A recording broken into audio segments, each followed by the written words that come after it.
எவ்வளவு கோயில் இருக்கு, எதுக்கு அப்ப இந்த கோயில் மட்டும் அடிக்கடி வரீங்க? ஏன்னா இதுதான் நம்ம குலதெய்வம்டா கண்ணு.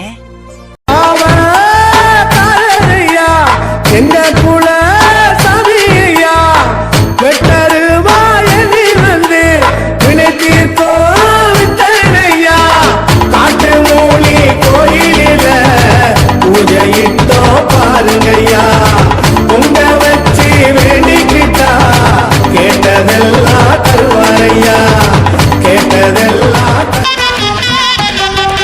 வெள்ள குதிரையிலே கையன்னாரே வேகம்மை வந்த ருளும் ஐயன்னாரே எல்லையில் கோயில் கொண்ட கையன்னாரே எல்லையில் கோயில் கொண்ட கையன்னாரே. ஊர்ல எவ்வளவு கோயில் இருக்கு, எதுக்கு அப்ப இந்த கோயில் மட்டும் அடிக்கடி வரீங்க? ஏன்னா இதுதான் நம்ம குலதெய்வம்டா கண்ணு.